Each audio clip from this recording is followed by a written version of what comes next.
É um prazer estar aqui. Muito obrigado pelo convite, para a gente poder falar um pouquinho sobre esse assunto. Meu nome é Rosana, né? Como o Júlio já me apresentou, eu sou responsável pelo ambulatório de ginecologia infanto-puberal e represento aí a nossa instituição na Comissão Nacional Especializada de Ginecologia Infanto-Puberal da Febrasgo.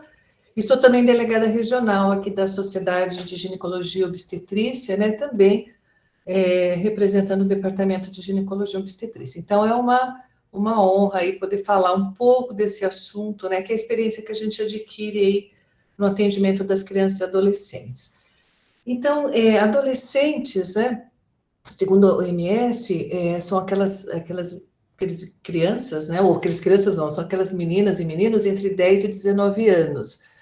Existe uma ligeira diferença, né, com o Estatuto da Criança e do Adolescente, que define a adolescência, o período entre 10 e 18 anos. Né? Lembrando também, no Código Civil, 18 anos, o indivíduo já é responsável pelos seus atos. Né? E tem uma subdivisão aí, né, mais precoce, inicial, de 10 a 13 anos, média até 16, e a tardia dos 17 aos 19 anos.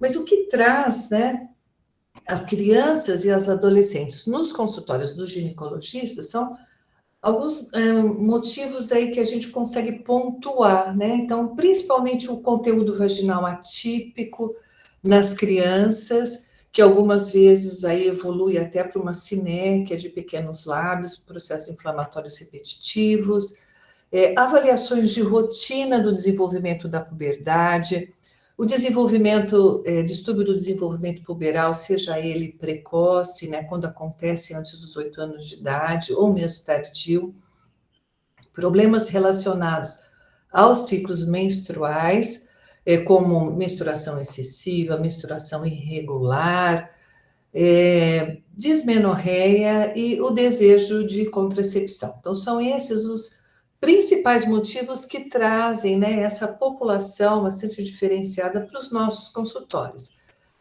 Então, existe assim, quando uma criança ou adolescente deveriam iniciar suas consultas ginecológicas, independente se tem uma causa, né, que busque um atendimento. Então, nas crianças, se elas são rígidas, a recomendação é que seja no surgimento do botão mamário. E para as adolescentes, a partir do início do desenvolvimento puberal. Então, eu coloquei esse gráfico aqui para lembrar, assim, dessa evolução, né, para a gente contextualizar. Então, vejam, o botão mamário, ele inicia normalmente, né, no processo fisiológico após os 8 anos de idade, né, e ele tem uma mediana em torno aí de 9,8 na última atualização do SPEROF, né? Isso passou para 10 anos. Então, assim, elas vão chegar ao nosso consultório para uma consulta inicial, né? Assim, em torno dos 10 anos de idade mesmo, né? Para observar essa evolução do desenvolvimento puberal, principalmente. Então, uma consulta que demanda, assim, de uma curiosidade, né, das crianças e dos adolescentes vai ser em torno dos 10 anos de idade, né? Então, como deveria ser o atendimento às crianças, inicialmente, né? Então, o atendimento ele deve se basear aí na conquista da confiança, né? E esse é o maior desafio. Então, a criança geralmente é trazida pela mãe, ela acha tudo estranho, a mãe fica falando sem parar, de alguma coisa que está incomodando a ela, então a gente precisa tentar fazer uma relação com essa criança, não necessariamente examinar essa criança na primeira consulta, se ela for muito, assim, resistente, então a gente precisa buscar uma confiança. Uma vez buscando essa confiança, a gente consegue, assim, realizar um exame ginecológico, um exame físico, né, de uma maneira bastante adequada, e com isso facilita o nosso diagnóstico e a instituição das condutas, né? Então, é baseado na confiança, a gente precisa focar na criança, sempre a mãe está falando, você tenta brincar e tentar entrar em contato com ela. Então, além desse conhecimento técnico, a gente precisa sempre conhecer algumas leis que regulamentam o atendimento de menores, sempre obediência aí aos preceitos éticos de boas práticas médicas. Então, é isso que a gente vai estar falando durante o decorrer dessa apresentação aqui, né? No atendimento já da adolescente, não muda esse slogan, né? Confiança, conquistar a confiança é o maior desafio. Isso promove, né, assim, tem algumas particularidades já na adolescente. Primeiro que os tópicos da anamnese, eles não diferem da anamnese da adulta. Nós vamos fazer os mesmos questionamentos em relação a ciclo menstrual, né, porque a fisiologia já é a fisiologia de uma mulher adulta, não menacne, né, ela já passou está no processo puberal, né, ela já está tendo ação hormonal, então as queixas são muito parecidas. É uma excelente oportunidade para a gente atualizar as vacinas, elas vão ter sido já, a maioria delas acontecido aí na puericultura, né? Mas é uma oportunidade, vira e mexe, a gente detecta uma adolescente que não fez o seu esquema vacinal, principalmente para o HPV, a gente sabe da importância disso, a professora Silvana comentou isso na aula que me antecedeu. E aspectos relacionados à sexualidade devem ser abordados assim com cautela, né? Então, sempre conhecendo os preceitos éticos de boas práticas médicas.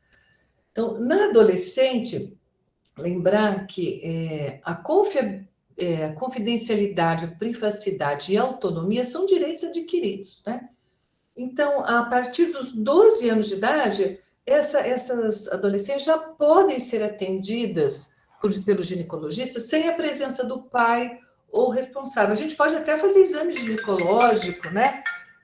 Que não tem nenhum. Que a gente está completamente autorizado para fazer isso, né? Se ela vier sem um acompanhante. Agora, o sigilo, ele sempre precisa ser mantido, né?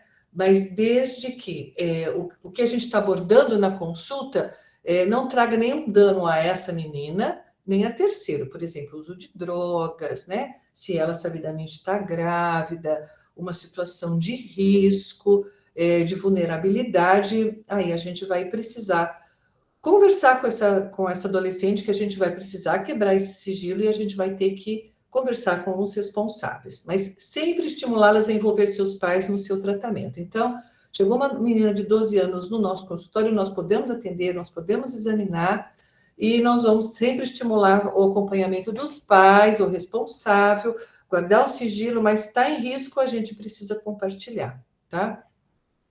Como nós vamos fazer se aquele responsável, os pais ou quem trouxe uma adolescente no nosso consultório, não autoriza que ela seja atendida sozinha? Mas primeiro nós vamos tentar explicar, olha, podemos conversar juntos, o que trouxe essa adolescente ao nosso consultório. Na hora de examinar, eu gostaria que a senhora ficasse ali fora, o senhor ficasse ali fora, só para eu poder fazer um exame mais à vontade. Depois eu vou chamar o senhor novamente para a sala, a senhora, e nós vamos tomar uma conduta juntos. A gente pode tentar essa estratégia, mas se o acompanhante não concorda, a consulta se encerra, né? A gente não pode fazer isso sem autorização, se eles não estão consentindo, tá? Como nós vamos agir, então, se essa adolescente apresenta-se no nosso consultório desacompanhada, a gente precisa fazer algum procedimento de maior complexidade, cauterização de lesão vulvar, que seja uma inserção de um LARC, né?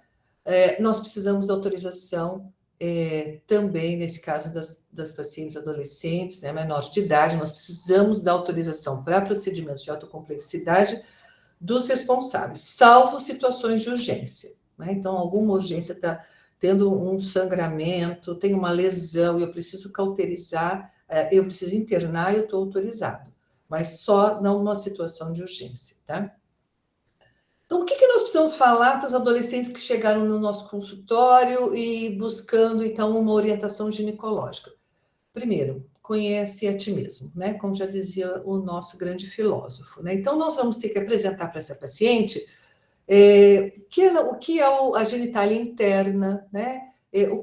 A genitália externa, muitas meninas não conhecem detalhes, então, para isso, nós devemos lançar mão de figuras, né, ou mesmo da internet, para mostrar algumas ilustrações sobre o que é o útero, onde o embrião vai se abrigar, o que é a menstruação, que é a descamação daquela camada de tecido dentro do útero, que sofre ação hormonal. A gente pode falar de uma linguagem muito simples, para que ela entenda, né, o que acontece com ela durante todo o mês, porque a gente tem um ciclo menstrual, né, explicar que o ciclo menstrual tem uma periodicidade, né, que varia de 24 a 38 dias, que os primeiros dias ela vai menstruar, no meio desse período ela vai ovular. Então, a gente precisa esclarecer isso, né? Precisamos falar para ela também sobre cuidados de higiene, né? Principalmente no período menstrual, né? Que existem os absorventes, que existem os absorventes íntimos, que elas podem utilizá-lo. Para isso, nós vamos ter que fazer um exame ginecológico e observar o tipo de ímã, se ele realmente permite que ela utilize, por exemplo, um absorvente íntimo, ou mesmo um coletor, que hoje as meninas, né, gostam muito, então a gente precisa fazer essa orientação, além dos cuidados higiênicos do dia a dia, né? Então, orientá-las também para que tenham um calendário menstrual, seja na forma clássica, né, anotando, ou então um aplicativo que facilita bastante, que no período que ela estiver menstruando, ela não deve sentir dor, né? E o sangramento não deve ser uma coisa que altere a qualidade de vida dela, então a gente vai detectar se existe dismenorreia ou um sangramento excessivo. Explicar também para essa adolescente que a partir do momento que ela menstrua, ela no ponto de vista de reprodução, ela é uma mulher, né, apta a reproduzir, então ela pode engravidar. Então, que ela precisa pensar em métodos, né, contraceptivos e, principalmente, né, precisamos orientá-las para se prevenir, né, de doenças sexualmente transmissíveis, orientar camisinha feminina, masculina, então isso é muito importante. E existe limite, né, para gente, de idade para iniciar uma contracepção hormonal?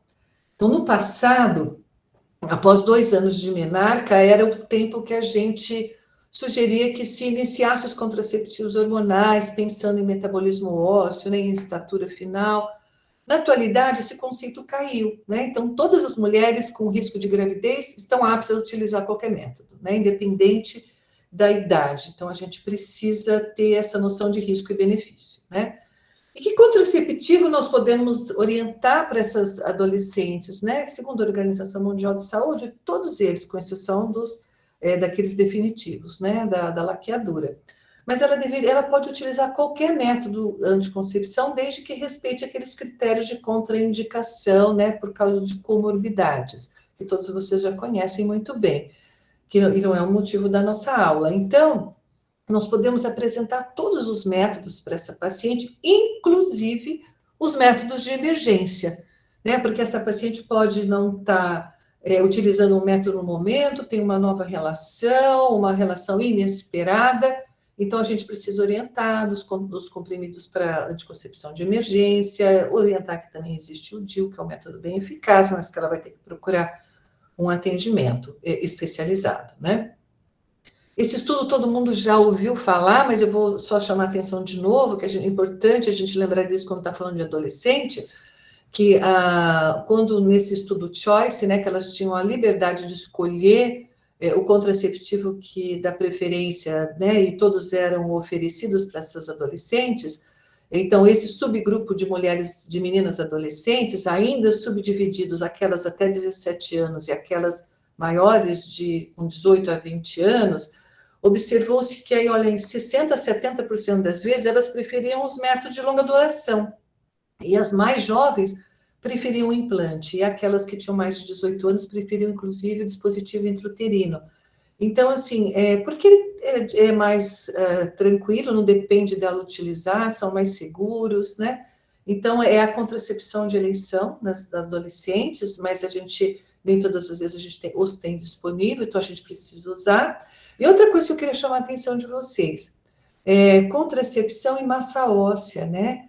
Porque vejam esse gráfico, a massa óssea, ela está em franca ascensão aqui na adolescência. Vejam destacado esse quadro em azul, né? Então, é uma fase muito nobre de ganho de massa óssea, o período da adolescência. Então, a gente tem que saber se não vai fazer nenhuma iatrogenia, se a gente pode ter alguma escolha, né, especial de método contraceptivo para essa época. Então, nesse estudo avaliando a ação dos esteroides, principalmente pela progesterona e na massa óssea, vejam aí, nós temos nesses dois gráficos, né, a avaliação da densitometria mineral óssea, e vocês vejam nesse primeiro, que nós observamos que, de acordo com o estadio de Turner, né, conforme vai tendo desenvolvimento puberal, vai existindo aí um aumento, né, na densidade mineral óssea, principalmente depois do estadio 3, né? E na outra figura, nós podemos observar que após o período menstrual, cerca de um ano depois, né, nós temos ainda uma elevação acentuada com um pico 2 anos após a menarca, né, dessa densidade mineral óssea. Então, quando a gente vai usar um contraceptivo nesse período, a gente precisa saber se existem interações, né? Esse efeito dos estrogênios, né, no organismo, que é uma escala aqui de Barbieri, é muito interessante, que mostra o seguinte: vejam vocês aqui nessa primeira coluna, onde estão os processos fisiológicos, que para massa óssea é quando a gente precisa de até uma quantidade menor de estrogênio para agir aí, para ter uma ação, né, na formação de massa óssea, na qualidade de massa óssea. E 20 picogramas por ml de estradiol são suficientes para...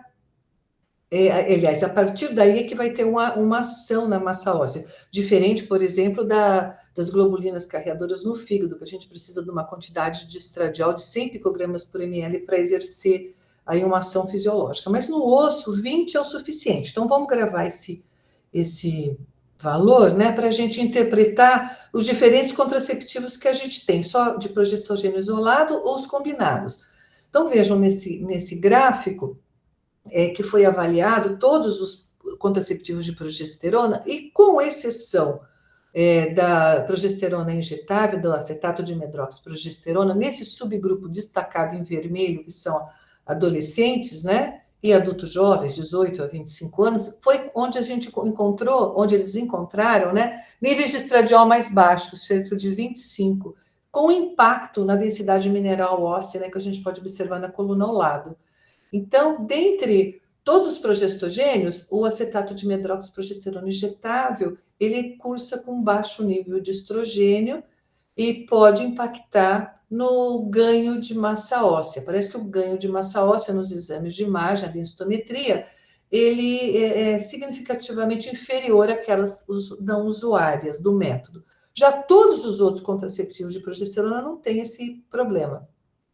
E os combinados? Então, nessa meta-análise que acabou separando aí 8 estudos para avaliar um ano de uso do contraceptivo combinado e para avaliar por 24 meses a densidade mineral óssea em outros 5 estudos, olha o que eles observaram. No primeiro ano, né, com um ano de uso de droga, todas as pacientes tiveram uma diminuição no ganho de massa óssea. Com 24 meses, idêntico, né? Então, vejam aí onde está o nosso losango. Então, os contraceptivos hormonais na adolescência, o acetato de medroxiprogesterona, ele é prejudicial à massa óssea, mas a gente precisa avaliar risco e benefício. Então, orientar dieta, atividade física. No ambulatório de infanto puberal, nós temos uma experiência assim, razoável com essa droga naquelas meninas que são encaminhadas para a gente pela PAI, porque elas precisam suspender o contraceptivo, que menstruar é um problema, precisa precaver-se aí, né, de uma gestação indesejada, e muitas vezes é o que a gente tem, né, para fazer uma melhora e suspensão da menstruação, é o OMP.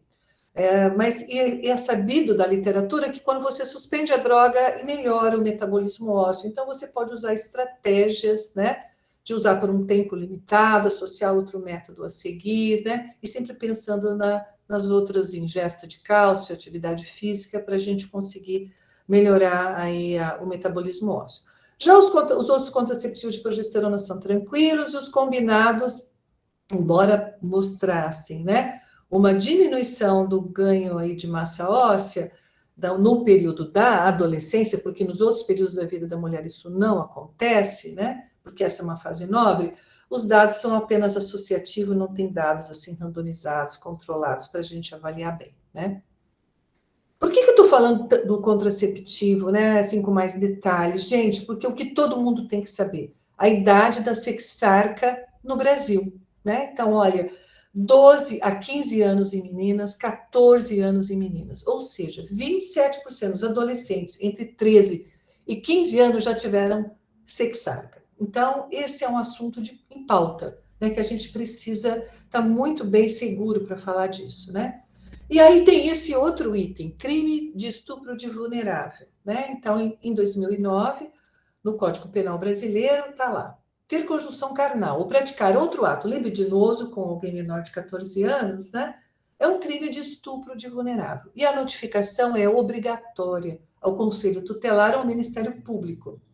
E essa lei deve ser aplicada independente do sentimento do adolescente, da anuência dos pais, do parceiro, da parceira, que forem menores de 14 anos. Então, olha que impasse, né? Nós estamos falando que a gente tem que podemos usar examinar pacientes a partir dos 12 anos, podemos prescrever contraceptivo, mas existe o crime de vulnerável. Como nós vamos ficar, né?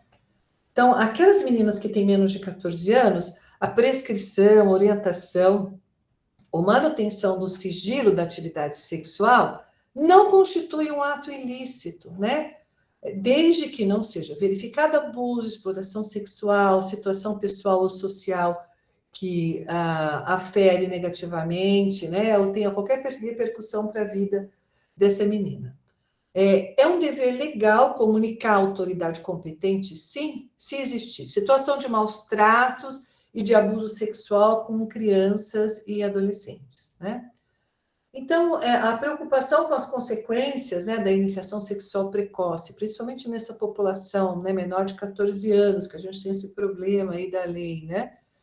E gravidez mais frequentemente associadas à violência sexual, fez aí que a nossa federada, né, por meio da nossa comissão especializada, a Sociedade de Ginecologia e Obstetrícia e a Sociedade de Pediatria, se reunisse, né, e discutisse assim profundamente sobre esse assunto. Nós fizemos várias reuniões, né, com um colegiado grande de profissionais, e com isso gerou esse alerta de esclarecimento para atendimento de adolescentes abaixo de 14 anos, está publicado no portal da Febrasgo, no portal da Sociedade Brasileira de Pediatria, na revista Fêmina. Então, vocês podem encontrar esse esclarecimento. Então, assim, o que o médico precisa saber, né? Ele deve valer-se do seu conhecimento científico, da sua percepção, do seu juízo crítico e registro minucioso em prontuário dos fatos, né, que ele vai apurar nessa consulta, respeitando sempre o sigilo garantido aos adolescentes, que está, assim, olha, registrado no Código de Ética Médica, no Código Penal, no Código de Processo Penal e no Código de Processo Civil. Então, todos eles nos autorizam esse sigilo aos adolescentes e a gente deve utilizar, então, lançar a mão do nosso bom senso, do nosso conhecimento, né? Para a gente acolher nossos adolescentes e prevenir vários problemas que a gente sabe que pode acontecer nesse período, né? E assim, fundamental, registrar no prontuário médico os seguintes aspectos. Então, a nossa recomendação, junto com esses profissionais que eu comentei, foi alguns itens que eu vou chamar a atenção aqui, né? Então, a gente deve registrar no prontuário, nesse atendimento a menores de 14 anos, como esse adolescente compareceu à consulta, se foi iniciativa própria, foi acompanhado e com quem ela veio acompanhado, qual o grau de afetividade do casal que está nos procurando, se são namorados, amigos, companheiros, parentes, né? Se existe uma diferença grande da idade, principalmente se essa diferença é maior que 5 anos, se a relação ocorreu sob pressão ou não, e afastar situações de vulnerabilidade, né? Embriaguez, droga, deficiência auditiva visual, né? Entre outras, né? Então, a gente precisa identificar isso para estar seguro do que a gente está fazendo e registrar. Também registrar, né, descartar situações de maus tratos, abuso ou exploração sexual, né? Então, que se existir, a gente precisa notificar. Nós temos que anotar, gente, esses subitens no prontuário. Indagar se há conhecimento dos pais sobre o relacionamento, estimular que tenha essa comunicação e registrar que os adolescentes foram capazes de compreender as orientações que nós vamos fazer a eles, né? Eles têm capacidade de conduzir por meios próprios, que a contracepção foi baseada em princípios de proteção adolescente, então nós precisamos ter esse step by step aí, anotar isso no prontuário, né? E lembrar, assim, que existe necessidade de melhorar a legislação brasileira pertinente a esse tema. Isso é, assim, notório, né? Mas, olha, a ciência precede a ética, né? Que, por sua vez, precede o direito. Então, nós temos que fazer a nossa parte, né? Começar, então, essa orientação responsável, fazer sempre essa anotação no prontuário médico, né? Lembrar que se essas pacientes elas não apresentam-se nos nossos consultórios sozinhas, a gente precisa, então, estimular que elas tragam acompanhante, né? E a gente precisa também, se possível, fazer um termo de consentimento, né? Assim, bastante simples, numa linguagem bem acessível, para que ela também assine junto conosco que ela está consciente, né? Que esse contraceptivo eficaz para ela é super necessário, que ela está consciente dos riscos, né? Que ela concordou, que ela foi orientada. Então, sempre que possível, também lança a mão de um termo de consentimento. Outro dado importante, sempre que essa paciente for atendida por nós sem um acompanhante, que a gente sempre tem um profissional de saúde na sala, para garantir, assim, que a gente tenha uma testemunha, né, que a gente está fazendo um exame ginecológico adequado. A gente precisa também, sempre que possível, a gente não, fazer um exame ginecológico quando é necessário, quando a queixa faz com que ela nos procure no consultório. Então, a gente precisa sempre estar atento a tudo isso, né? E como mensagem final, né, eu queria deixar para vocês que a relação médico-paciente, ela precisa sempre ser baseada na confiança, né? Isso facilita o diagnóstico das enfermidades na criança, então faz com que elas permitam que a gente faça o exame ginecológico, se os residentes que estão acostumados conosco no ambulatório, sempre que a gente tem uma vulvaginite, uma cineca de pequenos lábios, se a criança fala, não quero, a gente fala, então tá bom, então você não quer, não quer. Da próxima vez você deixa eu examinar, olha, então vamos fazer outra coisa, na próxima consulta a gente consegue, raramente a gente precisa buscar uma sedação para fazer um exame ginecológico sobre sedação no centro cirúrgico, isso é muito raro. A gente consegue isso fazendo, assim, desenvolvendo essa relação médico-paciente, né? Na adolescente, é uma oportunidade para discutir os aspectos da sua sexualidade.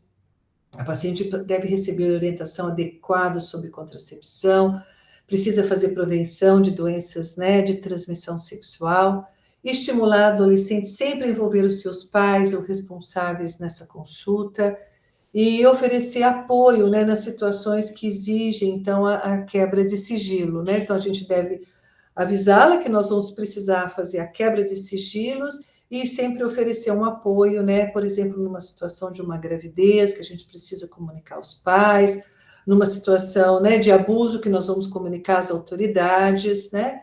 Ou de uma situação de vulnerabilidade. Então, a gente precisa dizer a ela que nós vamos fazer isso para que a gente não quebre esse vínculo de confiança, né?